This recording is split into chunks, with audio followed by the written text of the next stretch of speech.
My pronouns to Sri Ramakrishna, Sarada Ma, Swamiji, Raja Maharajji, Shashi Maharajji, and all the direct disciples of Sri Ramakrishna and Holy Mother.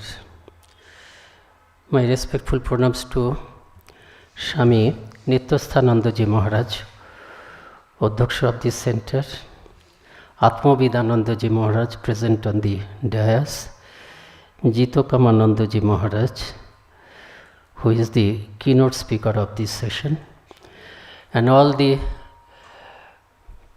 monastics and Matajis present in the audience, as well as devotees. My respect and loving namaskars to them. We have just now heard the welcome address of Swami Nityasthanandaji Maharaj. He has set the tune of this 2-day seminar. The practical aspect of this Ramakrishna Sarada Devi Vivekananda movement is our object of contemplation during this 2-day seminar, 2-day symposium. Sarada Devi represents predominantly, the Anubhuti aspect and practical aspect of these ideals. We know, being requested by Girish Ghosh to write a biography of Sri Ramakrishna, Swami Vivekananda said, "What do you say? His life was so vast that I find myself totally incompetent for that. It will be like attempting to sculpt an image of Shiva and ultimately ending up in an image of monkey." Similar diffidence Swamiji felt about Sarada Devi also.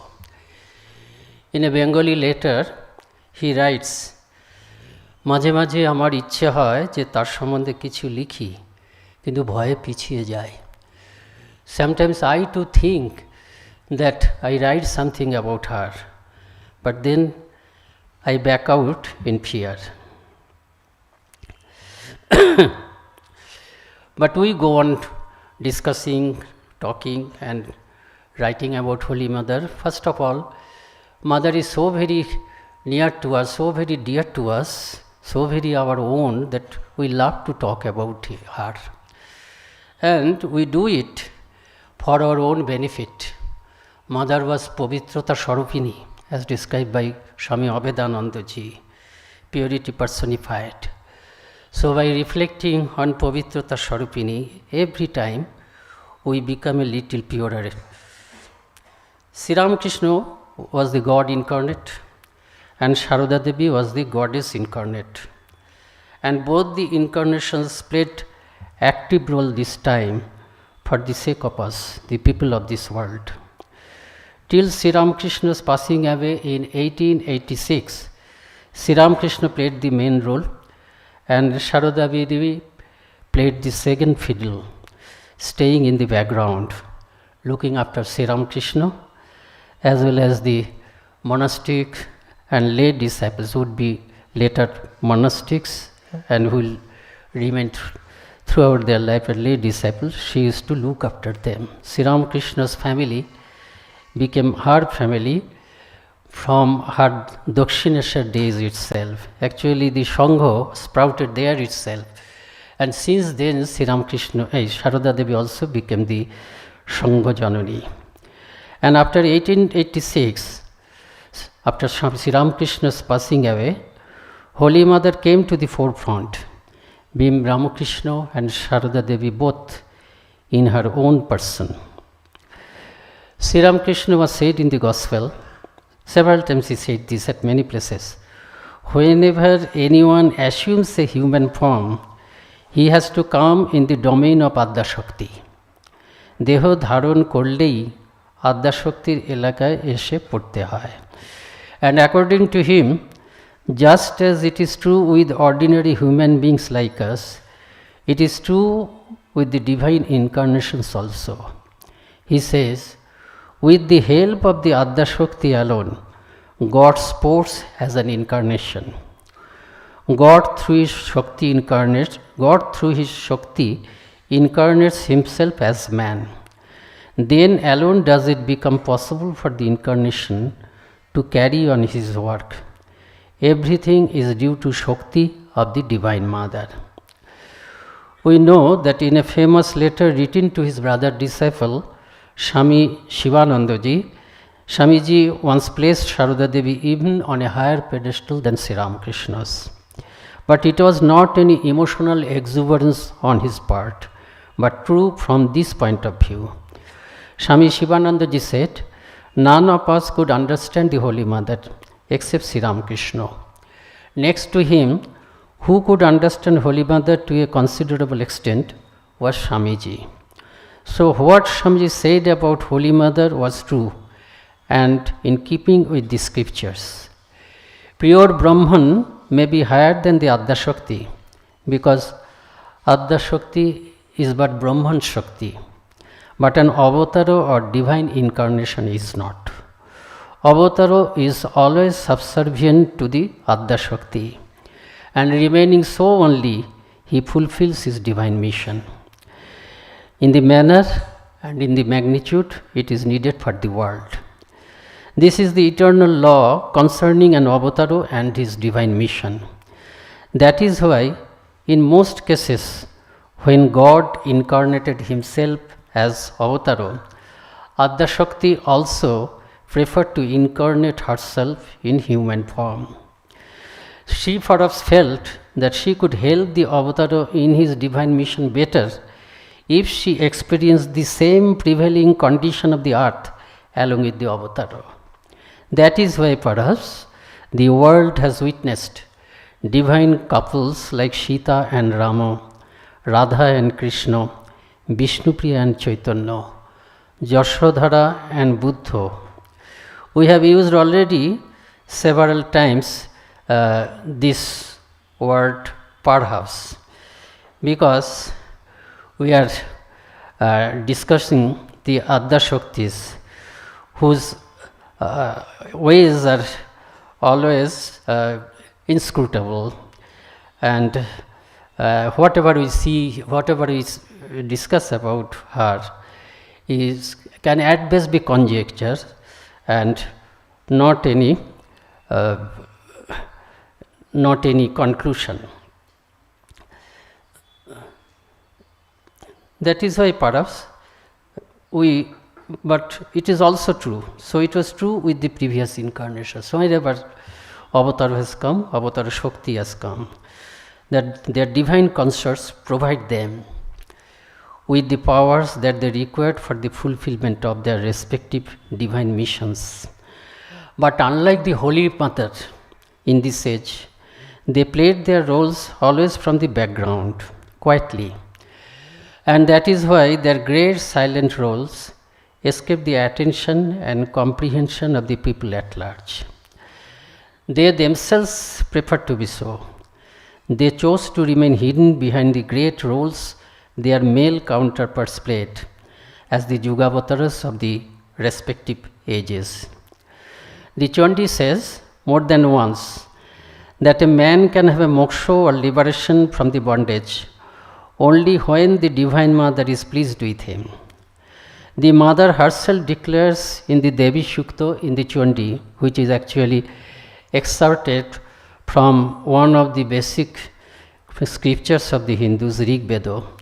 In Devi Shukta, Mother declares that if she wishes, she could make of a man a rishi, a seer of the supreme truth, or anything else. The same Adya Shakti has appeared now as Sarada Devi. As we have already mentioned, previously also Adya Shakti incarnated herself in human form almost whenever God chooses to incarnate himself. But in Sarada Devi, for the first time, we see the incarnation of Adya Shakti in the role of a tangible, universal mother, as mother of the wicked, as well as the mother of the virtuous. Before her advent, we did not know any goddess to be so motherly and any mother to be so godly. And that too for everybody, every day, at every moment. This is really incredible. So far, only a handful of realized souls might have realized in the innermost recesses of their hearts what actually it would mean by the universal love of the Divine Mother. But now, after the unique life of Sarada Devi has been lived on this earth, everybody can comprehend that to a great extent. One can now much easily believe that there actually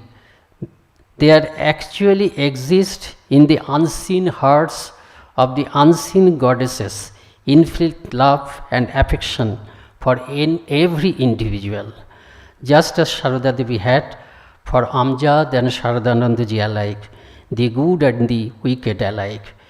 In fact, we can say that goddesses Durga, Kali and others owe this to Sarada Devi. But the problem that people coming to see her had was that there was no apparent speciality about her. She was so unassuming, so deceptively simple that nobody will recognize her as someone more than a simple village woman. Once Holy Mother had come to Varanasi along with her team of women associates. And one day she was sitting along with Golapma in her inner apartment. At that time, a lady from a respectable home came to offer pronouns to Holy Mother. She had heard about Holy Mother but did not see her. Now Golapma had a little bulkier physique and Mother was thin and tall. Mother was 5 feet 6 inches tall, very tall, as we find in Chintana's book. So, entering the room, she took Golapma for Mother and was about to touch her feet. Golapma directed him to Mother, but Mother also was very much fun-loving like Sri Ramakrishna. Mother said, no, you did the right thing. She is the mother, she is deceiving you. So that lady again went up to Golapma. So this way that lady was tossed between Mother and Golapma for several times. Then Golapma got a little agitated, and during that time a Mahavakya, as the Mahavakya came out from the lips of Golapma. So Golapma said to that lady, don't you have eyes? Don't you have a little intelligence? Can a face of that kind belong to a human being or goddess? So we see that to recognize the divinity, recognize Holy Mother as a divine being also required some spiritual attainment, which Golapma had, but most of other visitors did not have. That is why, to enable the world to realize who actually Sarada Devi was, so that they can accept her with due Shraddha, Sri Ramakrishna himself had to come forward. Sometimes he would refer to her greatness directly like this, O ki jeshe, O Amar Shakti. Do you think that she is one of the common run of people, common run of women? She is veritably my power. Sometimes other, he would only give a hint to that and would say somewhat humorously like this, Ami ki lau shak khaki, pui shak khaki ke biye korechi. Have I married someone who lives on the leaves and steps of goats? By this he wanted to mean that if I am God incarnate, know this for certain, that whom I have married cannot but be divine, I cannot but be goddess incarnate.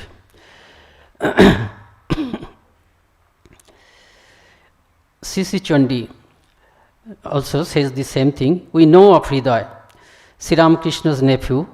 He would serve him sincerely, but at the same time, he was in the habit of using sometimes very rude and abusive languages to Sri Ramakrishna. And Sri Ramakrishna would bear with that silently. One day, Hriday behaved in the same manner with Sarada Devi also. Immediately Sri Ramakrishna warned Hridaya, saying this: if the one residing in this, pointed to himself, becomes angry with you, you might still have chance to survive.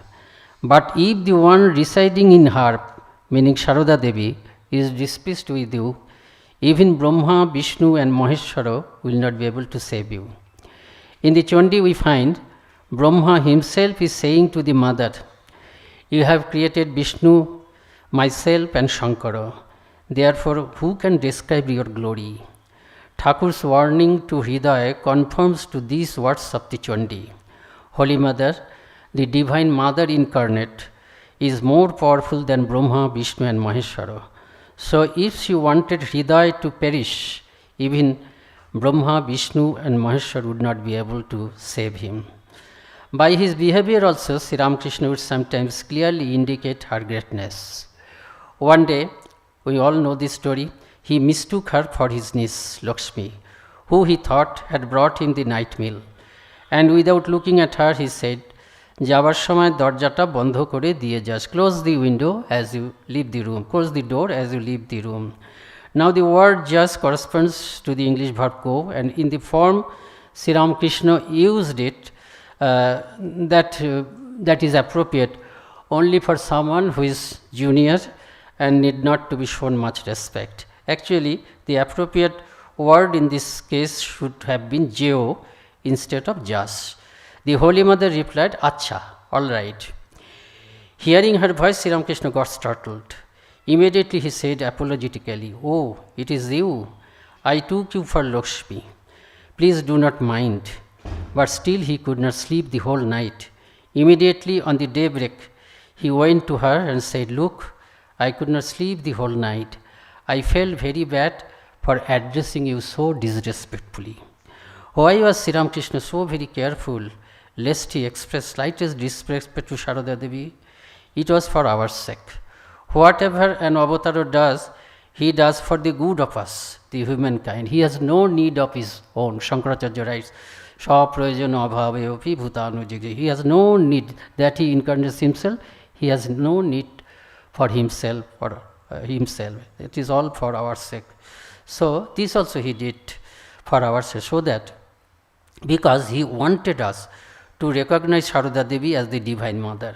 It was necessary for the spiritual well-being of us. Time and again, Sri Ramakrishna has pointed out that Maya casts her intriguing knowledge-covering shroud on everyone in the universe, not even sparing Brahma, Vishnu and Maheshwara. She makes exception only in one case.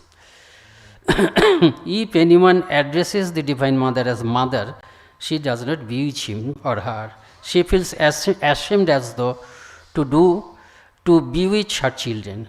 So the way to win over Maya is to treat her as one's own mother. It is therefore a great blessing for the entire humankind that the ever-enchanting Maya of her own has appeared in this age as a unique mother personality in the form of Sarada Devi. We have to only develop this strong faith that Sarada Devi is the Divine Mother, and at the same time love her as our dear own mother. Then only we will be able to pierce through the veil of Maya and realize our resplendent self. To effect that on a mass scale for the entire humanity, Sri Ramakrishna brought Sarada Devi, the Divine Mother, to us in such unparalleled mother personality. Why was Sri Ramakrishna so apologetic, so repentant in the case we have just described, even though his mistake was totally unintentional and not very serious? Because he wanted to impress upon the whole humankind this great truth about Holy Mother, that the great power that has descended in our midst in the form of Sarada Devi cannot be shown the slightest disrespect, even unknowingly. This was Sri Ramakrishna's constant effort regarding the Holy Mother for our spiritual well-being. And what was Holy Mother's constant effort regarding herself for our all-round well-being?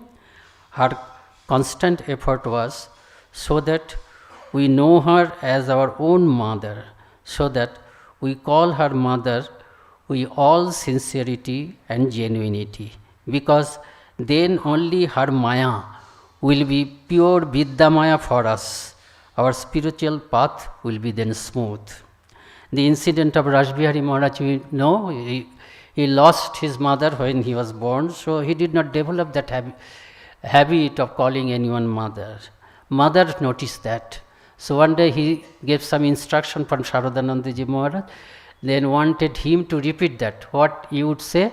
Then Rajbihari Maharaj said, Rajbihari Maharaj, Swami Arupanandaji said, I will tell him that you have said these things. Tini ei kothagulo bolechen, that you have said all these things. Then mother herself said, no, you will tell him that Ma ei kotha, mother has said, Ma has said this. So he made him utter that word Ma, made him address her as mother. Then the case of whenever he will give initiation, he will say, he will give the mantra, she will give the mantra, so she was the guru. But pointing to Thakur, she would say that Thakur is your Ishtar, Thakur is your guru also, and I am your mother. Everybody would accept this. Then there was a young disciple, young man, his name was Hari Prem. He later became monk, Hari Premananda. He was a little stubborn kind. He would not accept that. Well, no, how can I say that? That will not be true, that will be lie. You have given me initiation, say you are my guru. Thakur is Ishto, yes, that I can accept. Guru has said, you have said that Thakur is my Ishto, so I accept that also. And you say you are my mother is at home.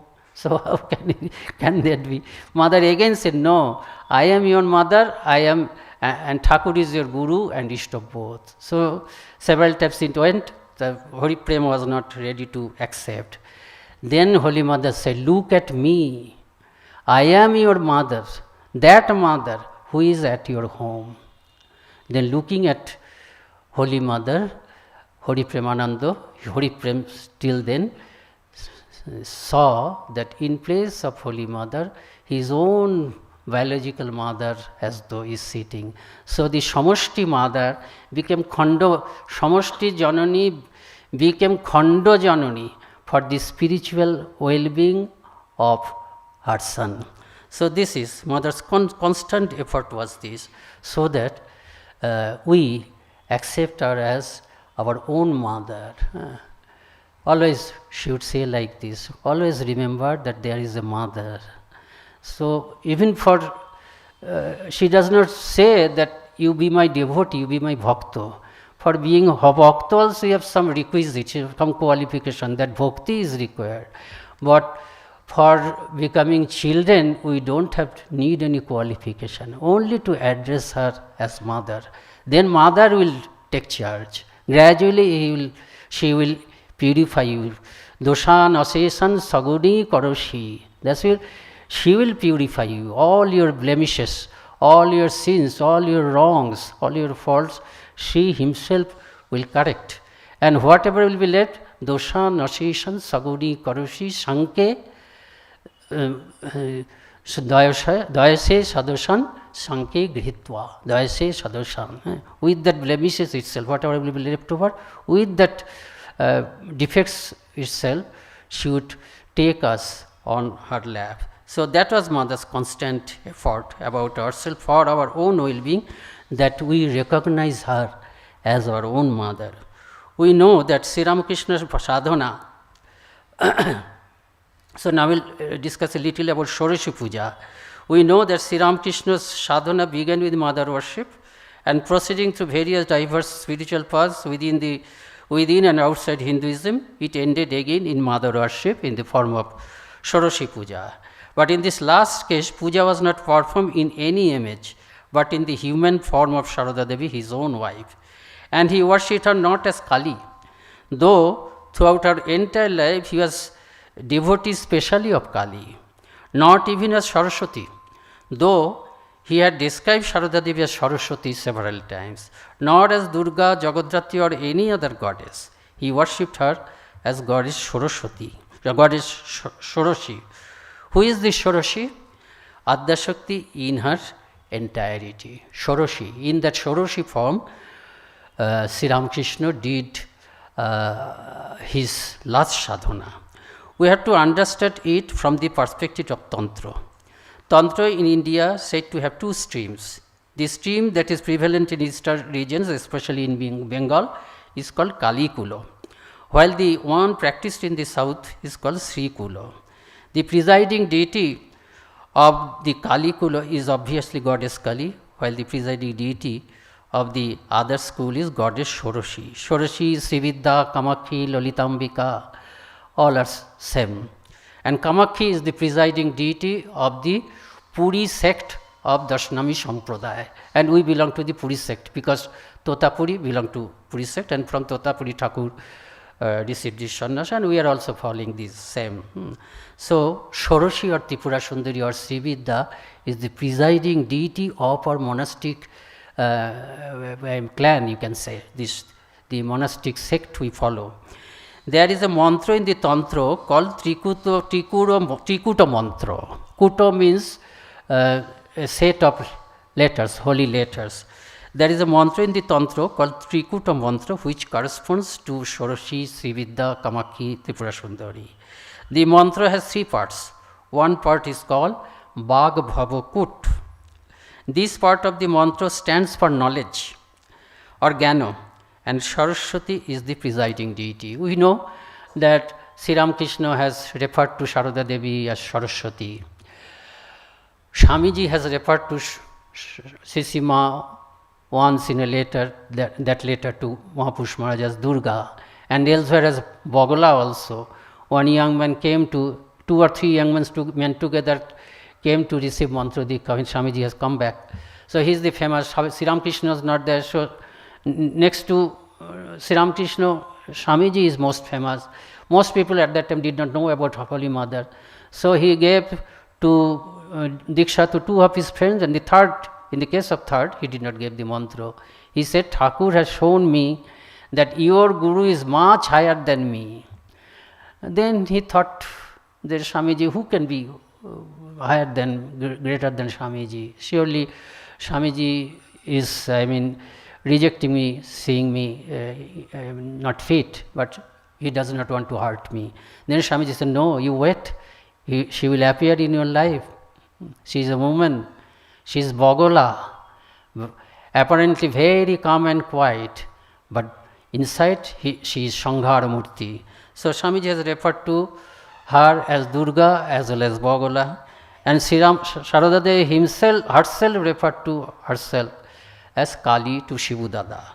So now Sarada Devi is Saraswati, Sarada Devi is Kali, Saraswati Devi is Durga or Bogola or Jagadhatri. Is this because of the fact that she who is Kali, who is Jagadhatri, who is Saraswati, who is Durga are all one and the same? No.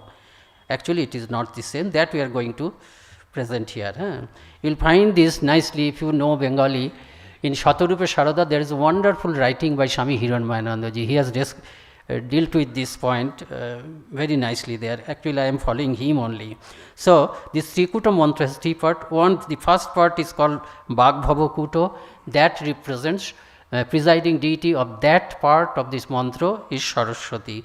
And the another part, next part is Kamarajakuto, the presiding, that part, that is Jnana. This part corresponds to Ichha or will, and Kali is the presiding deity.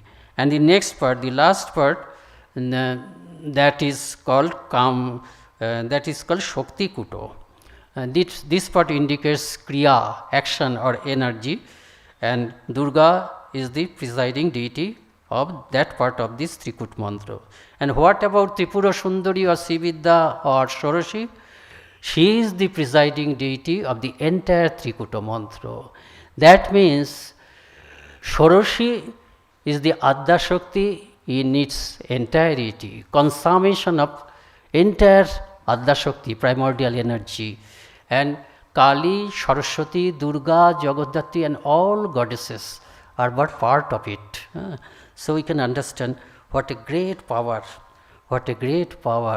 this time has descended. And Avatar does all his work with the help of Adya Shakti. Through Shoroshi Puja, that Adya Shakti had appeared earlier itself. From that Adya Shakti itself, Sri Ramakrishna borrowed all her power and did all her sadhanas. But now the time was ripe to awaken, to invoke that power. In Bengali book by Swami Gambhiranandaji, the Shoroshi Puja portion, the name of that chapter, where he discusses Shoroshi Puja, has been rightly titled as Devi Bodhon. So the awakening of the Divine Mother. So far, Holy Mother's power was dormant. So Sri Ramakrishna invoked that power. And Shoroshi Puja took place in 1872. And you will see, after that Shoroshi Puja only Sri Ramakrishna's divine mission started. Swami Vivekananda said that the first part of Sri Ramakrishna's life has spent in acquiring spiritual power, and the remaining part has been spent in distributing that power. He did not need this power for his own.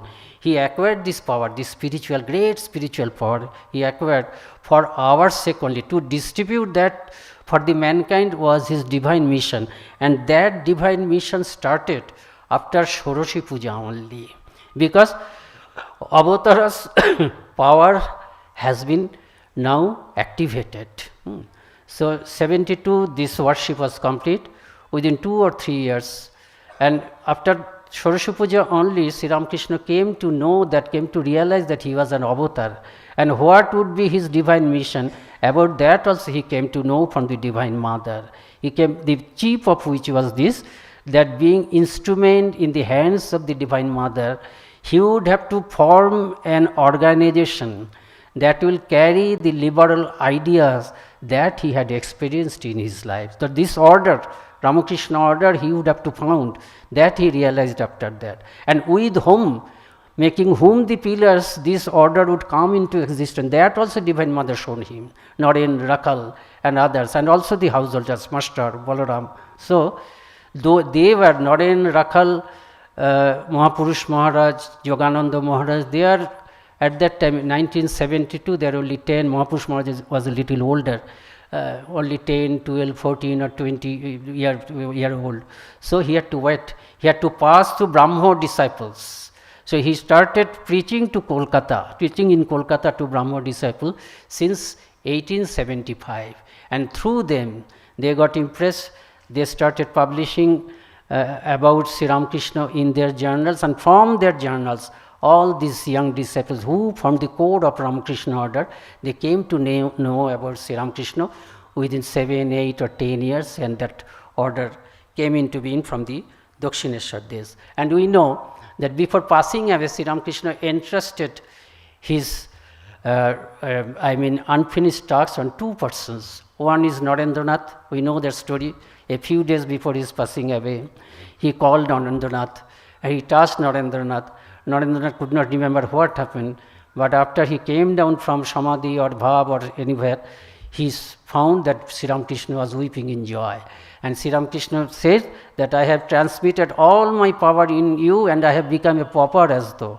With this power you will not do mother's work, and then I will again brought you back. And another person is Holy Mother. And Holy Mother was not aware, but repeatedly he would say to Holy Mother, this is not my responsibility alone, it is yours equally and even more. You have to do much more than what I have done. Holy Mother later said, yes, now I understand. But in case of Holy Mother, was it also like Swami Vivekananda that he transmitted his power to Holy Mother? No, it was not so. He only awakened, he only made Holy Mother aware of the power which was always Holy Mother's. From that power only, he drew power throughout these days. And he did what he had to do. So, this is Holy Mother. Because Holy Mother's power, the Adya Shakti's power this time was most, that is why Sri Ramakrishna could be Avatara Varishto. So, I will conclude by reading a little from Sri Ramakrishna's famous, Swami Vivekananda's famous Bengali article, Sri Ramakrishna and Hindu Dharma. Relevant portions I will read and translate. So let me find it out, sorry.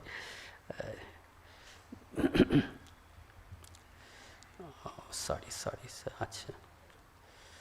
That is the problem with.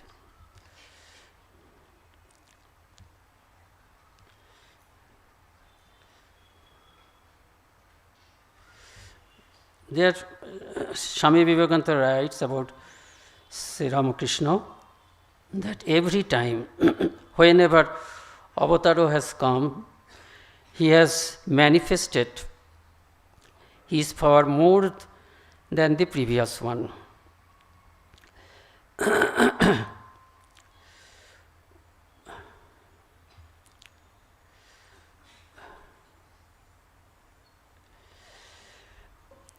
The famous article in Bengali entitled Hindu Dharma Sri Ramakrishna. Swamiji has described Sri Ramakrishna as the most perfect among the incarnations who had come in previous all ages. Sarva Yuga Apeksha Samadhik Sampurna. He is endowed with all spiritual ideas possible this time. Sarva Vidya, Sarva Bhava Samannito, Sarva Vidya Sahai. By his advent as the incarnation of this age, he would now nourish all the branches of learning. Sarva Vidya Sahai Yugavatar. He is in fact the reconstructed manifestation of the earlier founders of religions. Purvaga Sri Yuga Dharma Pravartaka Diger Puno Sanskrito Prakash, reconstructed manifestation of all earlier founders of religions. Elsewhere he has described Sri Ramakrishna as Avatara Varishta, we know that in the Pranam Mantra, the greatest among the incarnations. Taking cue from what more Swamiji has said in the aforesaid article on Sri Ramakrishna and Hinduism, we can say that by greatest avatar he meant that this time God had revealed his divine qualities and powers to the greatest extent possible in the personality of Sri Ramakrishna, but because that was the need of the age. Swami Vivekananda said this need of the age was such that the need in the other ages were much less than this. That is why it's the same God. He who was Ram is the Krishna, is the Chaitanya, same God, but the manifestation of power is the most to counteract the need of the age. It is like just like this. Suppose a research, a renowned professor in a university who guides even the research scholars who would be professor in future. But the same professor when returns home, maybe his 5-year-old child is waiting for father to teach him lesson.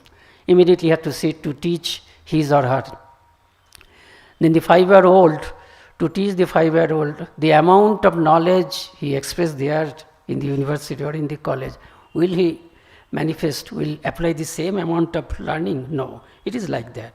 This age needed the avatar to manifest his most power. God did this because the need of the age was the greatest.